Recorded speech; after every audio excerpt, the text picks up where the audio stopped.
Hi, thanks for joining. This is another Monash Matters. People matter. People matter a great deal to me, and I think they're under threat in this nation at the moment. But that's another story.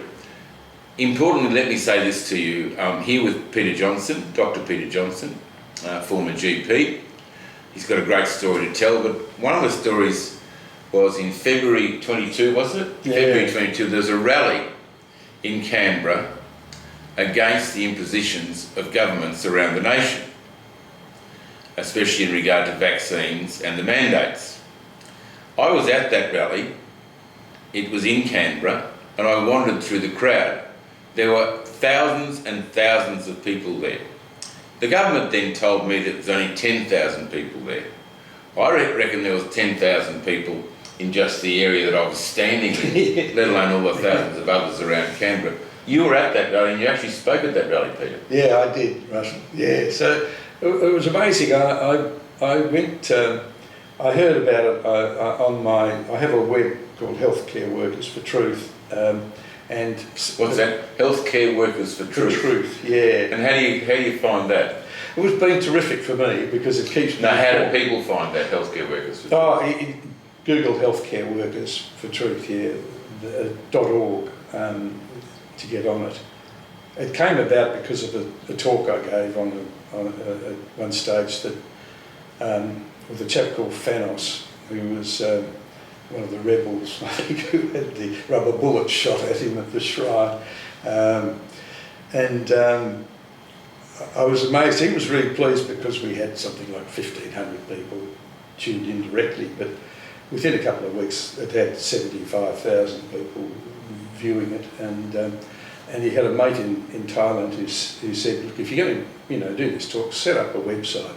So he set up a website for me, and within a few days I had a couple of thousand followers and 350 on a chat group, and they've just kept bringing the videos, everything that's come in since. But Dr. Peter Johnson, what's a doctor doing at a rally against vaccines? I know, it was quite interesting in a way.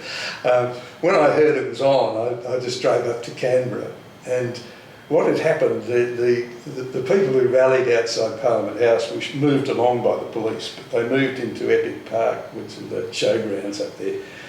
And by the time I got up there, I think it was a few days before the rally, and just drove in, and there's people waving flags and blowing a bugle, and everybody was welcome. It was an amazing setup. I've never seen it. There were people who'd come from every state around, there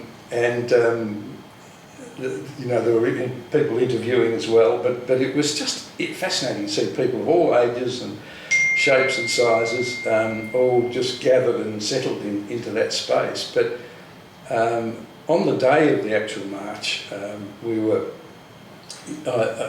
we gathered, but it wasn't until I walked into the main street leading up to, we could see Parliament House, and it was just packed all the way up to the thing with flags, Eureka flags and Australian flags. And when we came into the place, I wasn't sure whether I was speaking or not. I'd volunteered to do it because I didn't have a medical one, but when I got there, I couldn't get onto the stage because I didn't have a pass. And then I heard they were calling. Then I had the military veterans up there, so I went to the fellow and said, look, I'm a Vietnam vet. They said, yeah, so you can go on the stage. And then Matt, I think, who was doing the reading, I checked, am I speaking? He said, oh yeah, you're after this fellow. But get up and face that crowd. I've been to the 1956 and the 1970 grand finals where we had 120,000 people, and this was bigger than that. But I've no idea. I would have said 200,000 plus.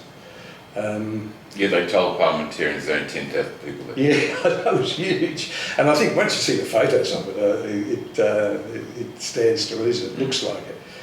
The point I was making before was, though, you're a doctor. Yeah. Doctors do not go and protest. No, it was a bit unusual. In fact, I think the opening statement, when I gave a brief thing that I can no longer see the patient, so that was the end of my medical career. But he'd opened up a new career as a geriatric rebel. I think they were the words I started with. And then I think you just had a few minutes to say a few words like everybody else, but it was more the crowd that made it so enormous. Why wasn't your wisdom acknowledged? It's a very interesting question, isn't it, Russell? Because as I say, when I look back on it's an 8-page letter I sent to APRA 2 years and 4 months ago, it's still correct. My concern about that this would affect the immune system, which has looked after humanity for a few millions of years, pretty successfully, in making sure that you defend yourself against any germ that you meet and either succumb or I mean, if you don't die from the germ, you're stronger for it.